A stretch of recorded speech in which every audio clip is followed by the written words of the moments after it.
OK, a bit pale. Right. Move the pin.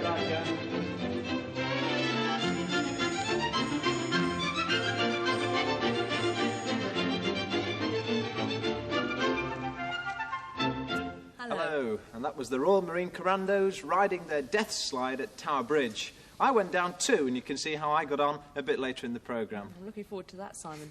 First of all, though, we've got two pieces of news. One is that Chris is bound to be quite a few degrees colder than us at this moment because he's gone on an expedition to the frozen north on the trail of one of the world's most famous explorers, and we'll be hearing how he got on. I'm sure part of the secret of their success is that they always tell marvellous stories.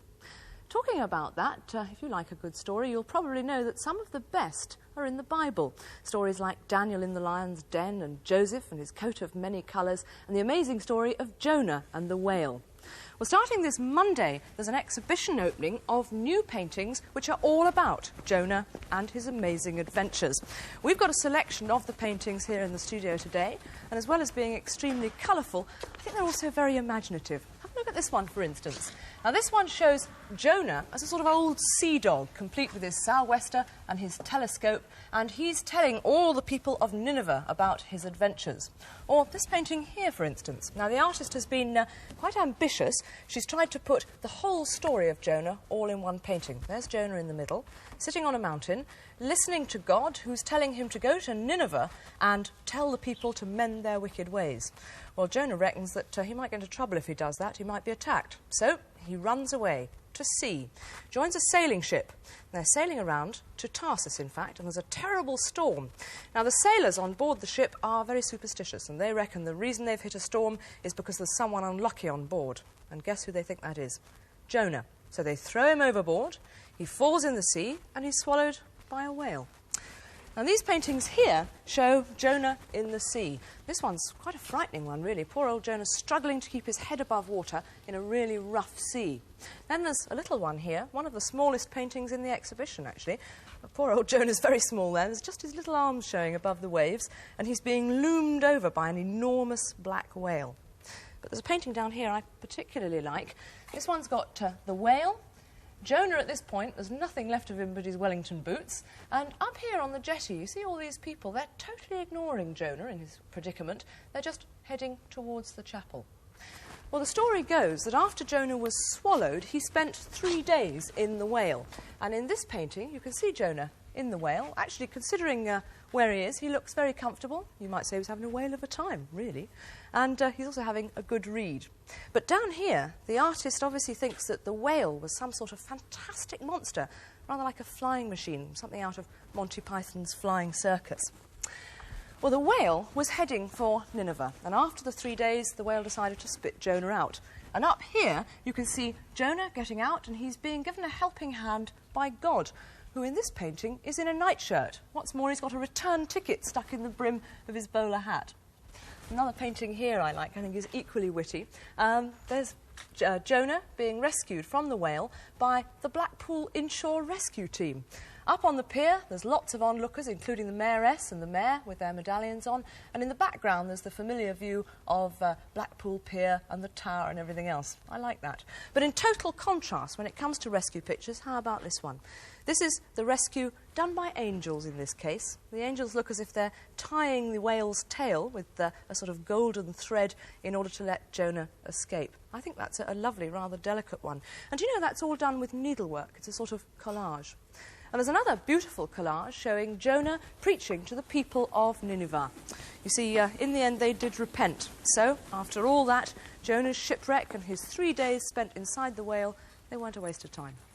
Anyway, if you fancy having a look at the Jonah pictures and many others besides, you can if you go along to the Portal Galleries in Grafton Street in London. The exhibition is open all the way through Christmas till January the 8th, and it doesn't cost anything at all to go in. So, maybe if you're coming up to London to see the Christmas lights, you could tie in the two things and see the lights and see the paintings as well. Oh, it's open weekdays and also Saturday mornings. There's plenty of opportunity. It's a very impressive collection, Lesley. I love this one here, actually. Yes, it's I think nice. that's my favourite, the way he's stepping out just very casually as though he's just got off a tube. It's good, isn't it? Very impressive. Well, judging by the amount of tourists who flock to Britain, we're famous the world over for our ancient buildings, and surely one of the most popular is Tower Bridge. It makes a magnificent gateway to London, standing astride the River Thames. It was opened 84 years ago, and every day thousands of Londoners cross it on their way to work. If you went across the bridge a week last Friday, you'll have seen the 4-5 Commando Group of the Royal Marines from Scotland using the bridge for one of their exercises. 2-6, hey! 2-6, hey! Once more, 2-6, hey! Okay, so... And all the preparation is so that the Marines can carry out an exercise that they normally do when they have to get down off the top of giant cliffs as fast as possible. Today, Tower Bridge is supposed to be a huge cliff, and the way the Marines come down it is very spectacular indeed.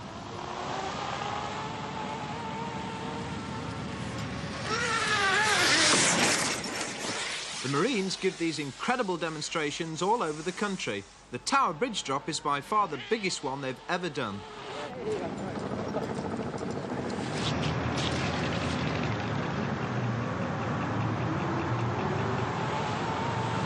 This is called the Death Slide, and it looks terrifying. The Marines have given me a bit of training. In a minute or two, I'm off up there to see if my nerve will hold. After you've come down the rope, it helps if you're stopped rather than if you hit the wall. And to stop you, the man doing that job is Tosh MacDonald. Hi, Tosh. How do you?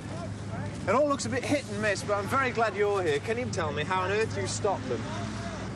Well, basically, this rope that I have round my waist here forms a friction system attached to a pair link, which slides about 40 feet up the rope.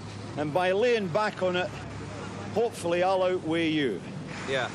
And gradually you'll pull me forward. Yeah. So it's a gradual break. The ride down the 150-metre rope takes about 13 seconds, and they can reach speeds of up to 40 miles an hour, and it's just Tosh's strength that saves a disaster. Although a couple of days earlier I'd been given some training by the Marines, I was beginning to get nervous as I walked onto the bridge. From the ground, it had looked very frightening. I wasn't sure what I'd feel like once I got to the top. The Marines had a variety of methods of going down the Death Slide. Oh, that's a bit better. Head down. Okay. At least I didn't have to climb up to the start. Tower Bridge has a lift. John, I've a horrible feeling this is it. After you. Really are, man. Actually, you know, I think I'd rather be locked in the tower for a year. Anything. Well, Luke, you get yourself up on this. Yeah. Just one thing worrying me. It is strong, isn't it, this rope? It's strong. It's got a breaking spray under the excess of 9,000 pounds. Yeah. So it's okay. Well, I weighed about it. Normally weigh 11 stone. I did when I woke up this morning. Probably down to about 9 by now with the worry. Yeah, you're lovely.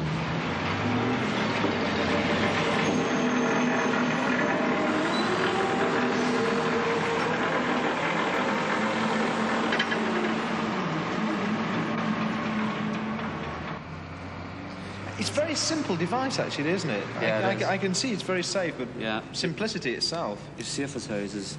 So that's the basic technique. So yeah, really, it's hooking it over the rope. Yeah. And like so. All right.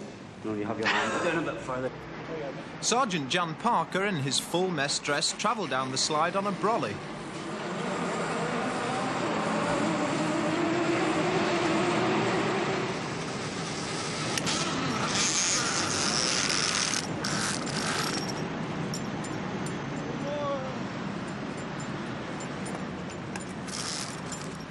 Water on the strop helps to stop the rope burning by reducing the friction and also helps it to slide. Captain David Nichols led me out onto the balcony to give me my final briefing. This was the point of no return. This one just here, this rope just here. Put your foot on there. That's great. Oh, no. No. What I'll do is just show you how we're going to put it across over the rope. Okay? Once you're on the rope and away, no problem at all. The worst thing is just starting off on it. I just don't know how you can stand there like that. I really don't. Once I'm on it, I'll go. Great. It's that awful bit. If you just have a quick peek over here, put the rope over, and then get your hands from the outside and in. Now, we made them nice and tight, so your hands won't fall out of it. And through, outside and in. Yeah. Get the rope really nice and firm, Okay, sit on the edge, and then You just slide yourself off. just slide yourself off, let your arms lengthen, and then away we go. Okay, Simon, you ready? I'll shoot off now. Okay. I'll see you down the bottom. And Pat Chapman up here, who's my 2IC, he'll look after you. Okay, fine. See you down the bottom then. Yeah, all right. Okay.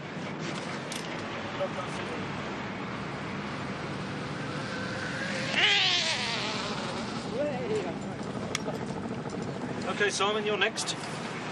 Got to move over here. Right, just hold on now, hook you on. Down on the ground, press photographers had turned up. The river police had taken an interest. St John's ambulance were there. I just hoped I didn't need them. Tosh checked the brake, and with my heart thumping away, it was time to go. I'll sit down. Okay. My legs are absolutely like jelly. I don't mind telling you. Good grip in that. You got that? Yeah. Right, hang on there now. Just push your legs over the edge and sit there. Just sit there. Straighten the arms once you're over the edge. That's got it. Where you go? Geronimo!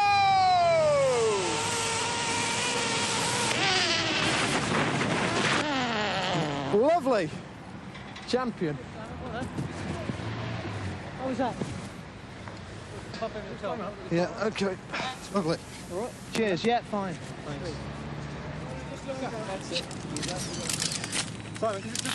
I felt on top of the world. I'd enjoyed it so much I decided to have another go.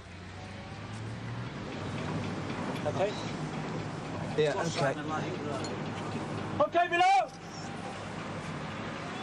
Okay, where you go, Simon?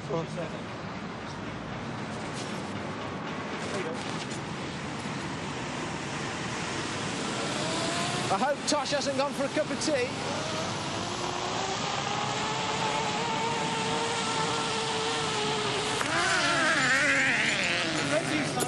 Terrific. Magnificent. Not too Tremendous. bad, was it? Great. I really enjoyed it. Great. It's great. Let you jump up over the top. Once you're going, it's fantastic. Isn't it? It's great experience. Yeah. That's a Great magic. stuff. Thanks, lads. Great. Well done, that man. Oh, Simon, underneath that soft exterior, I reckon you must have nerves of steel. Thanks very much, too, to the Marines for helping out. I've now got an extremely important announcement to make. I would like all mums, aunties, big sisters and grannies to leave the room, because I'm about to tell you how to make a Christmas present that I think would be suitable for any of them or all of them. Have they gone yet? Well, just in case they haven't gone, I'll quickly tell you. The basic idea is very, very simple, and what's nice about it is that you can decorate it in your own way, so you can make your present a little bit different from everybody else's. Have they now gone? Good, then I'll show you the present. Here it is. Now, I'm sure you've probably seen these little trees in the shops. They're usually made out of glass or metal, and the idea of them is that they're for holding rings like that. Just pop my ring on there. Or, there's another version here, for holding miniature photographs. Now, they look very pretty on a dressing table. The only snag with them is that they're usually very expensive. But to make this version, in fact, is very cheap, because the chief ingredient is some of these pipe cleaners. 8 of them, actually, for one tree. And what you want to do with them is twist them around themselves to about 1/3 of the way up of their length, like that, to make the trunk. Then you've got 4 pairs of pipe cleaners. Just twist the pairs around on themselves to about halfway up. In fact, just twist 3 of them.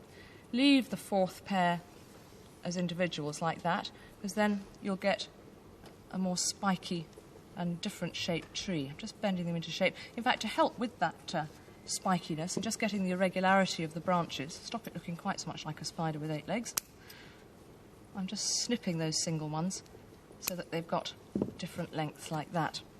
Now you have to bend the pipe cleaners around to look as much like branches as possible, remembering, of course, that the idea is to hang rings on them. So however you bend them, you've always got to end up with them with a hook on the end. Let's just try a ring and see if that hangs. Well, that hangs all right, so that should do it. Right, the next thing to do is to give the tree some roots.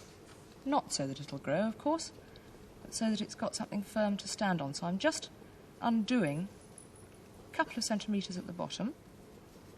Let's see how that is. Now, that'll do. And that gives something firm to attach to the base. Now, for the base, I've used a lid off a box like this. A box off a spice jar or a small jam jar would do perfectly well, a lid rather. And you just want to put some glue on the base of the lid like that, a little bit on there, and stick it down. Stick it down nice and firmly, because remember, it's got to hold quite a bit of weight, like that. Now, once it's dry, you can then start to paint it, like this one. Now, I've painted this with a couple of layers of undercoat. In fact, I just used a lightish coloured emulsion, which will do perfectly well. A couple of layers of paint make the tree nice and strong, and when that's nice and dry, you can then put on the gold paint. Doesn't that look lovely? A gleaming tree. And that is now ready to start having some decoration done to it. Now, you can decorate it as a fruit tree, like this one. This is an orange tree, and I've done that by getting some orange buttons, round ones, like that. I've threaded some wire, very, very thin fuse wire, through the buttons. But then, to make it a little bit more decorative and realistic, I've done that. Can you see? I've done some green foil leaves, one on either side. And that just hides the holes in the button. Then I can use the wire to hook the orange on. Of course, if you happen to have red buttons or green buttons, you could make apple trees or green gage trees, plum trees, like that. And whichever fruit you use, if you add half a dozen or so of those little buttons, you see the effect is really rather pretty. Now, the only thing that this is now lacking is what this one's already got, some decoration around the base. And for that, it looks complicated, it's not. Look, just some gold beads, or if you haven't got gold beads, then you can paint some beads gold, thread them onto some wire, and as long as you make that circle big enough to go around your base, with the aid of a bit of glue, you should find that that should stick nice and firmly. And don't despair if you haven't got beads. Piece of braid, odd piece of braid, doesn't have to be gold, you can always paint it, and then stick that around like that. And of course, you're not restricted to fruit trees either. You can decorate your trees with some really lovely flowers. Now, these are artificial flowers, obviously. And what I've done is I've put some blobs of gold paint in the centres of them to make it match the tree. Or, for a slightly different effect, how about this one? This is one of my favourites. Little offcuts of fine lace, painted gold, with some black lace on the outside for leaves, and then a pearl in the centre to finish it off. And do you remember what I showed you earlier? The photographs? Well, how about those? I can hear you saying now, but where on earth do you get the photograph frames from? Well, it's very simple. I wonder if you know what that is. It's a curtain ring, would you believe? And all I've done is put a circular piece of card on the back, and then, as you can see with this one here, I cut out a favourite picture of Jack and Jill, cut it out to size, and just stuck it in. I've done the same. Well, there's a picture of me there, and a picture of Goldie. And all in all, I think that would make a very attractive present, either as a ring holder or a photograph holder. What you might call dual purpose, do you think? Oh, dear. Anyway, nice present, I think. They are beautiful. They Thank really you, are. Simon. Well, actually, mums and aunties, you can get them back in the room now, because very quickly I'm going to tell you what's happening on Monday. And one thing you can see is how Goldie got on with her retrieving out of doors. And we'll also be making our most important announcement of the year. We'll be asking you to help us with our 1978 appeal. That's a very important date, so do keep a pencil and paper handy, and we'll look forward to seeing you Monday. Bye-bye. Bye-bye.